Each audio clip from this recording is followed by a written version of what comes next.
चुनाव के समय पर अध्यक्ष जी ऐसा कहा गया कि 400 पार। मैं समझदार जनता को फिर एक बार धन्यवाद दूंगा और मैं कुछ कहना चाहता हूं कि आवाम ने तोड़ दिया हुकूमत का गुरूर, दरबार तो लगा है पड़ा गमगीन में बेनूर है पर। अध्यक्ष महोदय, दरबार तो लगा है पर बड़ा गमगीन बेनूर है और पहली बार ऐसा लग रहा है हारी हुई सरकार विराजमान है। जनता कह रही है चलने वाली नहीं सरकार। अध्यक्ष महोदय, जनता कह रही है चलने वाली नहीं, ये गिरने वाली सरकार है। और क्योंकि ऊपर से जुड़ा कोई तार नहीं, नीचे कोई आधार नहीं, अधर में जो है अटकी हुई वो तो कोई सरकार नहीं। दरअसल पूरा इंडिया समझ गया है कि इंडिया ही प्रो इंडिया है। इस चुनाव में इंडिया अलायंस की नैतिक जीत हुई है। ये पीडीए इंडिया की सकारात्मक राजनीति, पॉलिटिक्स जो पॉजिटिव है, पॉजिटिव पॉलिटिक्स की जीत हुई है। ये इंडिया पीडीए की सोशल जस्टिस मुहिम की विक्ट्री है। 2024 का परिणाम हम इंडिया वालों के लिए जिम्मेदारी से भरा पैगाम भी है। और अगर हम यूं कहें अध्यक्ष महोदय कि 15 अगस्त 1947 अगर उपनिवेशिक राजनीति से आज़ादी का दिन था तो 4 जून 2024 देश के लिए सांप्रदायिक राजनीति से आज़ादी का दिन रहा। ये सांप्रदायिक राजनीति के अंत और सामुदायिक राजनीति की शुरुआत है। जहां सांप्रदायिक राजनीति का अंत हुआ है वहीं सामुदायिक राजनीति की शुरुआत हुई है।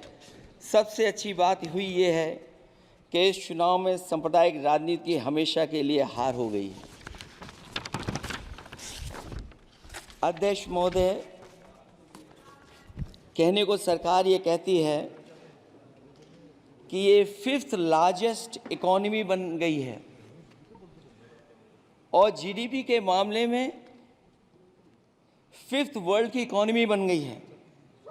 लेकिन अध्यक्ष मोदी, ये सरकार क्यों छिपाती है कि अगर ये हमारी सबसे लार्जेस्ट इकोनॉमी, अगर हम 5वें नंबर पर हैं, तो हमारे देश की पर कैपिटा इनकम, प्रति व्यक्ति आय हमारे किस स्थान पर पहुंची है। और हम लोगों ने तो अध्यक्ष महोदय देखा है कि अगर दिल्ली की सरकार ने कहा होगा कि $5 ट्रिलियन की इकोनॉमी बनेगी, तो जहां से प्रधानमंत्री जी चुन करके आते हैं वहाँ का प्रदेश के सरकार भी कह रही कि हम $1 ट्रिलियन इकोनॉमी बना लेंगे। देश की इकोनॉमी कहाँ पहुँच गई, पर कैपिटा इनकम क्या है। लेकिन अगर उत्तर प्रदेश की इकोनॉमी को अगर $1 ट्रिलियन की इकोनॉमी बनना है तो कम से कम 35% की ग्रोथ चाहिए। मुझे नहीं लगता है कि 35% की ग्रोथ उत्तर प्रदेश पा पाएगा। हम हंगर इंडेक्स में कहाँ खड़े हैं, नीचे से कहाँ हैं। जो 5th लार्जेस्ट इकोनॉमी की बात कर रहे हैं वो इनइक्वालिटी के पैरामीटर पे कहाँ खड़े हैं, वो हैप्पीनेस इंडेक्स में कहाँ खड़े हैं। और जो लोग चुनाव को अपने तरीके से मोड़ते हैं, मैं उन्हें कहना चाहता हूं कि अध्यक्ष महोदय, इस चुनाव के परिणाम ने तोड़ने वाली राजनीति को तोड़ दिया है और जोड़ने वाली राजनीति की जीत हुई है। इस चुनाव में धन छल बल की नकारात्मक राजनीति की शिकस्त हुई है। ये चुनाव जो देश का हुआ, ये सकारात्मक राजनीति का नया दौर शुरू हुआ है।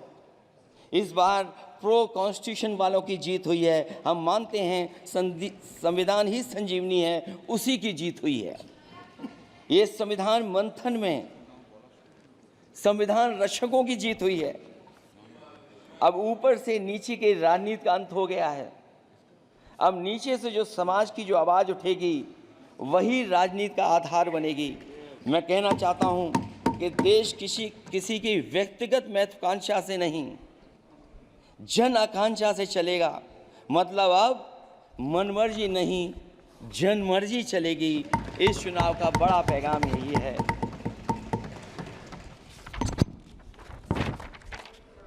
अध्यक्ष महोदय, बहुत सी बातें हुई हैं। अगर उत्तर प्रदेश की बात न हो, क्योंकि अध्यक्ष महोदय सबसे बड़ा प्रदेश जहाँ है, उसने हर बार दूसरे दल को समर्थन देकर के सरकार बनाई। मैं उन्हीं लोगों से कहना चाहता हूँ कि लोग क्यूटो की फोटो लेकर बनारस की गलियों से लेकर के गंगा जी तक ढूंढ रहे हैं। उनको लगता है जिस दिन माँ गंगा साफ हो जाएंगी, शायद उस दिन कहीं क्यूटो उसकी गोद में कहीं मिल जाएगा। बनारसी लोग चाहते हैं कि कोई गंगा जी के भी तल में उतरकर उसका दर्द भी जाने।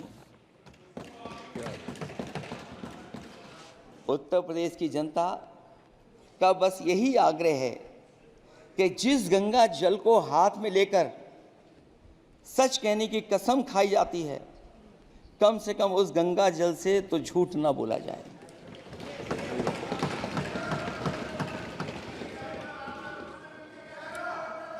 जहां विकास के नाम पर खरबों रुपए की लूट का राज खोलते भ्रष्टाचार के गड्ढे प्रदेश का नाम खराब कर रहे हैं, वहीं पहली बारिश में ही टपकती हुई छत और गिर चुकी स्टेशन की दीवार बेईमानी की निशानी बन गई है।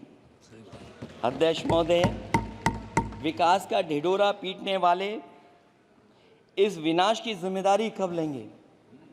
और रही सच्चे विकास की बात, तो हमने जो सड़क बनाई उस पर हवाई जहाज उतरे थे और उत्तर प्रदेश की मुख्य नगरी में सड़कों पर नाव उतरी हैं, और अभी बारिश और हो जाएगी तो नाव से भी चलना पड़ेगा। यही स्मार्ट सिटी के जुमले का भी हाल है। न तो जाम से छुटकारा मिला, न बुनियादी सुविधाओं से कोई निजात मिली, न कोई बुनियादी सुविधाएं मिल पाई हैं। मुझे याद है अध्यक्ष महोदय, देश के प्रधान सांसद जी ने अनाथ पशुओं के बारे में बहुत कुछ कहा था। अनाथ पशुओं की समस्या से छुटकारा दिलवाने के लिए कब वादा किया हुआ, लेकिन कई चुनाव बीत गए हैं, अभी तक गन्ने का भुगतान 2 हफ्ते का वचन जो दिया था, कहां दिया था? अब तो वचन देने वाले को भी याद नहीं है। हर बात को जुमला बना देने वाले लोगों के ऊपर से जनता का भरोसा उठ गया है। इसीलिए बहुमत की सरकार नहीं है, ये सहयोग से चलने वाली सरकार है। डबल इंजन के नाम पर उत्तर प्रदेश को टकराहट के सिवा कुछ हासिल नहीं हुआ है। उत्तर प्रदेश में प्रभुत्व की लड़ाई 2 लोगों को आपस में लड़ा रही है, लेकिन उसकी मार जनता को सता रही है। पिछले 10 सालों की उपलब्धि बस इतनी रही कि एक शिक्षा परीक्षा माफिया का जन्म हुआ। अध्यक्ष महोदय, जिस समय चुनाव में थे और उत्तर प्रदेश में वो हालात देखे हैं कि नौजवान जब भी तैयारी कर के जाता था और परीक्षा दे करके लौटता था तो उसको पता लगता था कि पेपर लीक हो गया। और उत्तर प्रदेश में केवल एक पेपर लीक नहीं हुआ है, जितनी भी परीक्षाएं हुई हैं सब पेपर लीक हुए हैं। केवल उत्तर प्रदेश ही नहीं, मैं माननीय सांसद की तरफ से सुन रहा था, कई ऐसे प्रदेश हैं जहां पर परीक्षाएं देने तो बच्चे गए, लेकिन वहां भी पेपर लीक हो गया। और अभी जब 4 जून को रिजल्ट आया, उसके बाद जो बात उठी है, देश की सबसे प्रेस्टिजियस परीक्षा, उसका भी पेपर लीक हो गया। और आखिरकार ये पेपर लीक हो क्यों रहा है? सच्चाई तो ये है कि ये सरकार पेपर लीक इसलिए करा रही है कि सरकार नौकरी नहीं देना चाहती, रोजगार नहीं देना चाहती, उन नौजवानों का भविष्य नहीं बनने देना चाहती। पिछले 10 सालों की उपलब्धि बस इतनी रही है कि एक शिक्षा परीक्षा माफिया का जन्म हुआ है, जिसने तथाकथित अमृतकाल में युवाओं के भविष्य की आशाओं को ही जहर दे दिया है। जो सरकार उम्मीद को मार दे, वह न तो वर्तमान को सुधार सकती है, न भविष्य को संभाल सकती है। सरकार आशा का प्रतीक होनी चाहिए, निराशा का नहीं।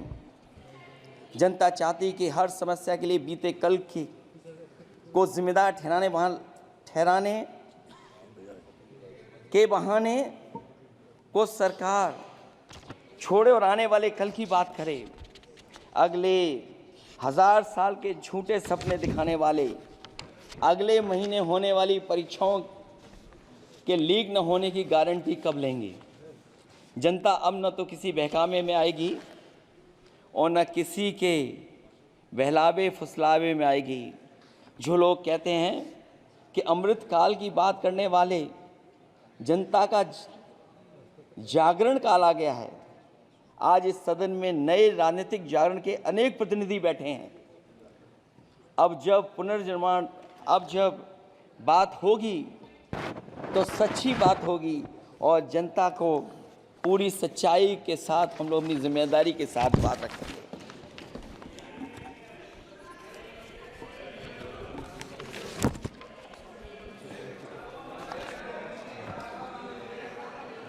अध्यक्ष महोदय, एक जीत और हुई है, एक जीत और अध्यक्ष महोदय हुई है। मैं जानता हूं सत्ता पक्ष बैठे वाले लोग समझ गए होंगे। अयोध्या की जीत भारत के परिपक्व मतदाता की लोकतांत्रिक समझ की जीत है और हम तो अध्यक्ष महोदय यही सुनते आए हैं, होए वही जो राम रची राखा। यह है उसका फैसला। अध्यक्ष महोदय, होई वही जो राम रची राखा, यह है उसका फैसला जिसकी लाठी में नहीं होती आवाज।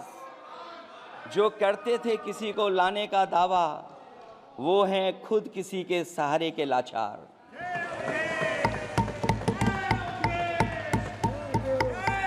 अध्यक्ष महोदय,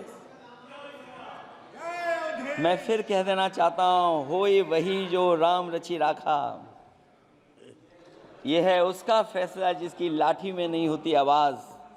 जो करते थे किसी को लाने का दावा, वो हैं खुद किसी के सहारे के लाचार। हम अयोध्या से लाए हैं उनके प्रेम का पैगाम। हम अयोध्या से लाए हैं उनके प्रेम का पैगाम, जो सच्चे मन से करते हैं सबका कल्याण। सदियों में जन जन गाता है जिनके गान, अभय दान देती जिनकी मंद मंद मुस्कान, मानवता के लिए उठता जिनका तीर कमान। अध्यक्ष महोदय, जो असत्य पर सत्य की जीत का है नाम, उफनती नदी पर जो बांधे मर्यादा के बांध, वो है अवध के राजा पुरुषोत्तम प्रभु राम। हम अयोध्या से लाए हैं उनके प्रेम का पैगाम।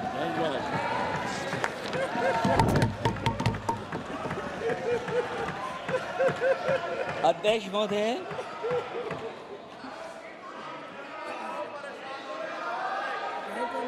महोदय, कुछ बातें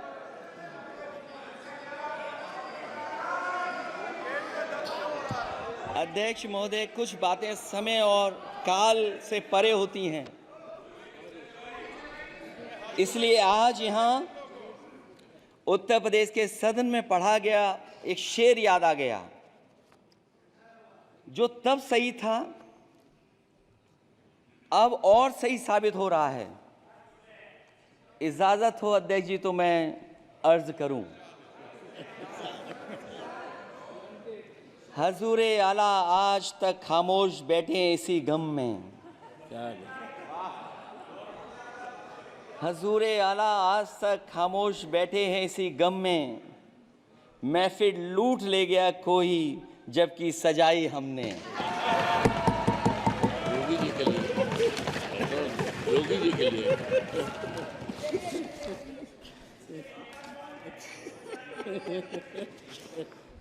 अध्यक्ष महोदय,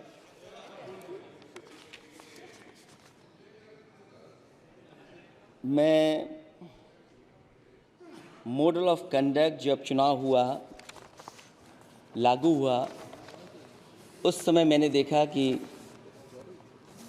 कुछ लोगों पर मेहरबान रही सरकार और कमीशन भी। कई मैं बहुत डिटेल में नहीं जाना चाहता हूं अध्यक्ष महोदय, लेकिन कहीं ना कहीं प्रश्न उस संस्था पे भी लगा है, और अगर उस संस्था पर प्रश्न लगा है तो लगाने वाली सरकार की वजह से लगा है। इसलिए अगर निष्पक्ष होगी वो संस्था तो न केवल हमारा लोकतंत्र स्वस्थ होगा, बल्कि हमारे लोकतंत्र और मजबूत दुनिया में दिखाई देगा। अध्यक्ष महोदय, ईवीएम पे मुझे कल भी भरोसा नहीं था, आज भी नहीं भरोसा। मैं 80 के 80 सीट जीत जाऊं तब भी नहीं भरोसा। और मैंने अपने चुनाव में कहा था अध्यक्ष महोदय कि ईवीएम से जीत करके ईवीएम हटाने का काम करेंगे। न ईवीएम का मुद्दा मरा है, न जाएगा खत्म। जब तक ईवीएम नहीं हटेगी हम समाजवादी लोग उस बात पर अड़ग रहेंगे। उत्तर प्रदेश अध्यक्ष महोदय वो प्रदेश है जिसने सरकार बीजेपी की बनवाई, एक बार नहीं 2 बार बनवाई, और उसी उत्तर प्रदेश के साथ कितना बड़ा भेदभाव, उत्तर प्रदेश के साथ बड़ा भेदभाव। मुझे याद है वो दिन जब प्रधानमंत्री जी एयरफोर्स के सबसे भारी वाहन हवाई जहाज से उतरे थे सड़क पर। वो अलग बात है कि उस प्रदेश के मुख्यमंत्री उनके साथ नहीं बैठ पाए थे, लेकिन वो एक्सप्रेस वे जो बना था और आज भी जो उत्तर प्रदेश में बन रहे हैं वो उत्तर प्रदेश के बजट से बन रहे हैं। लेकिन दिल्ली की तरफ से कोई एक्सप्रेस वे अभी नहीं दिया गया है। न केवल इंफ्रास्ट्रक्चर में भेदभाव हुआ है, बल्कि हमें याद है कि प्रधानमंत्री जी ने बड़े पैमाने पे गांव गोद लिए थे। और सोचिए, अगर देश के प्रधान सांसद अगर किसी गांव को गोद ले लें और उस गांव की तस्वीर न बदले तो शायद मैं नहीं समझता हूं कि किसी गांव की तस्वीर 10 साल में बदली होगी। मुझे वो गांव जिसको उन्होंने गोद लिया, जो प्रधानमंत्री जी की आदर्श योजना थी उसके तहत जो गोद लिया गया था गांव, वो 5 वर्ष पहले खूब शोर हुआ था कि बनारस शहर की तरह डोमरी में चमचमाने लगेगा एक गांव। हकीकत में कुछ नहीं हुआ। उसकी दुर्दशा वैसी की वैसी है, जैसे था गांव वैसे ही का वैसा है। टूटी सड़कें, कच्ची पगडंडियां, उखड़े और टूटे हुए ईंट के खंजे, बदहाल हैंडपंप, पावरलूम और पंखे के जाली के कारखाने को आखिर कब तक रफ्तार मिलेगी जो उस गांव में काम होता था, लोग करते थे। खाली पड़े रसोई गैस के सिलेंडर, अंधाधुंध बिजली कटौती के बीच इस गांव के लोगों को हर सुबह मजदूरी की कभी ना खत्म होने वाली तलाश आखिर कब पूरी होगी। तो सोचिए, एक गांव की तस्वीर ये है। जो गांव कभी गोद लिया गया था उस गांव की भी तस्वीर नहीं सुधर पाई है। जो भाजपा के स्मार्ट सिटी के झूठे सपने में गांव के लिए कोई जगह नहीं है। अपने गांव गोद लेने की जो बात कही थी, क्या वो भी जुमला था अध्यक्ष जी? पता नहीं जिस गांव को गोद लिया था उसका नाम भी किसी को याद है कि नहीं। मैं नाम पूछ करके किसी को शर्मिंदा नहीं करूंगा, क्योंकि अगर नाम याद है तो ये तो और भी बुरी बात है कि अपने नाम याद रखने के बावजूद भी कुछ नहीं किया। जिसे गोद लिया जाता है उसे अनाथ बनाकर छोड़ देना अच्छी बात नहीं है। और अगर तस्वीर अध्यक्ष महोदय बदली हो 10 साल में उन तमाम गोद लिए हुए गांवों की, तो मैं सत्ता पक्ष के लोगों से कहूँगा ज़रूर इस सदन में बात रखें, ज़रूर बताएं आप। जो बात कभी अध्यक्ष महोदय कास्ट सेंसस की उठी थी, हम उस कास्ट सेंसस के पक्ष में हैं कि बिना कास्ट सेंसस के सामाजिक न्याय संभव नहीं है, सबको हक दिला पाना मुश्किल है। अध्यक्ष महोदय, राष्ट्रपति जी के अभिभाषण में अग्निवीर को लेकर के जो चिंता विपक्ष की थी और देश के नौजवानों की थी, वो चिंता वैसी की वैसी बनी है। अध्यक्ष महोदय, मैं ये कहना चाहता हूँ, मैं खुद मिलिट्री स्कूल से पढ़ा हूँ, मेरे साथ के बहुत बड़े पैमाने पे लोग फौज में, मैंने समय समय पे जो मेरे साथ पढ़े जो सीनियर थे उनसे भी जानकारी हासिल की है, बड़े बड़े ऑफिसर से मैंने पूछा है, वो शायद आपको न बता पाएँ, लेकिन दबी जुबान में उन्होंने कहा है कि देश की सुरक्षा के साथ अग्निवीर जैसी व्यवस्था लागू करने से समझौता हो रहा है। अध्यक्ष महोदय, किसी भी देश की सबसे बड़ी प्राथमिकता अगर कोई है तो वो देश की सीमाओं की सुरक्षा है। अग्निवीर जैसी व्यवस्था से कभी संभव नहीं है। अध्यक्ष महोदय, हम अग्निवीर व्यवस्था को कभी स्वीकार नहीं कर सकते हैं, आज नहीं कल, कल नहीं बाद में, जब कभी भी सत्ता में इंडिया गठबंधन आएगा, अग्निवीर व्यवस्था हमेशा हमेशा के लिए खत्म हो जाएगी। अध्यक्ष महोदय, जिन्होंने कहा कि हम आय किसानों की दोगुनी कर देंगे, आज किसान पूरा देश का देख रहा है कि उसकी आय कहाँ दोगुनी हो गई।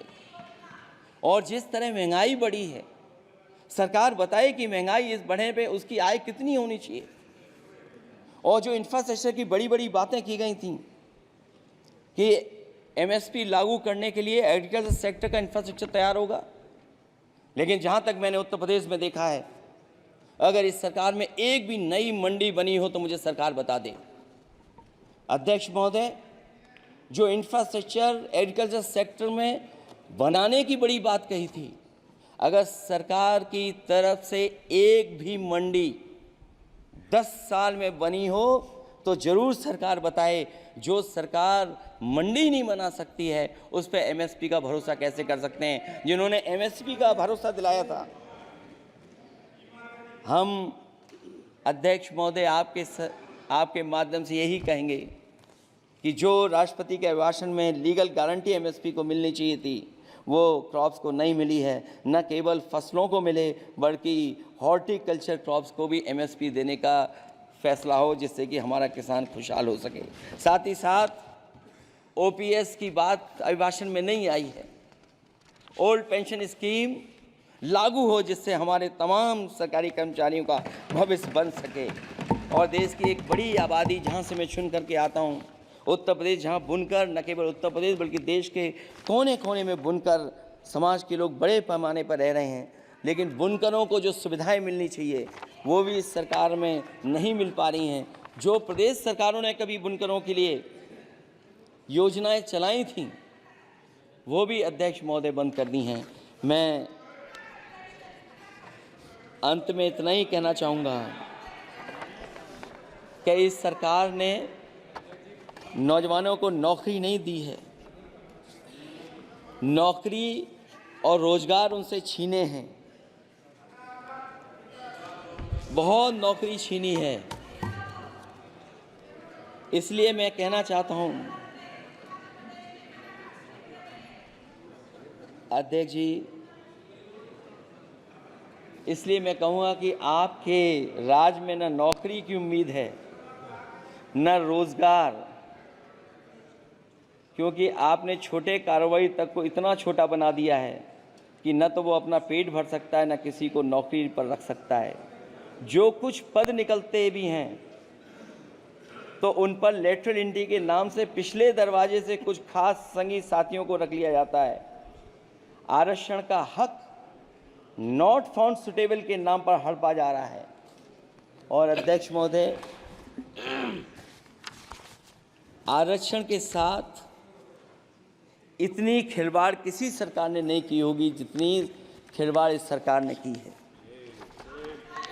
जहां सरकारी नौकरियां नहीं दी जा रही हैं, और सरकारी नौकरियां इसलिए नहीं दी जा रही हैं क्योंकि उन्हें आरक्षण देना पड़ेगा।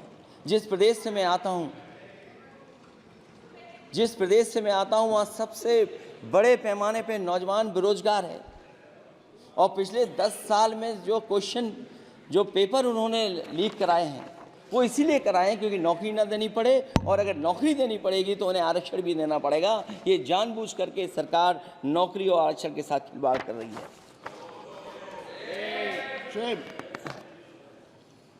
मैं अध्यक्ष महोदय अंत में इतना ही कहना चाहता हूं,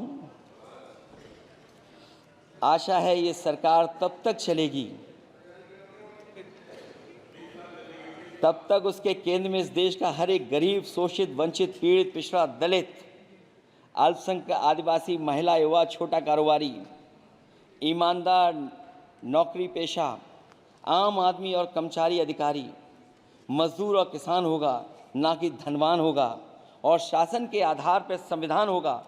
वह जुमलों की जगह सच में महंगाई, बेरोजगारी, भ्रष्टाचार, गरीबी, भुखमरी, सांप्रदायिक हिंसा, दलित व महिला उत्पीड़न, सामाजिक अन्याय जैसे मूलभूत मुद्दों का समाधान होगा, और भोजन, बिजली, पानी, दवाई, पढ़ाई जैसी बुनियादी ज़रूरतों के लिए कागजी योजनाओं की जगह सच में इंतज़ाम होगा।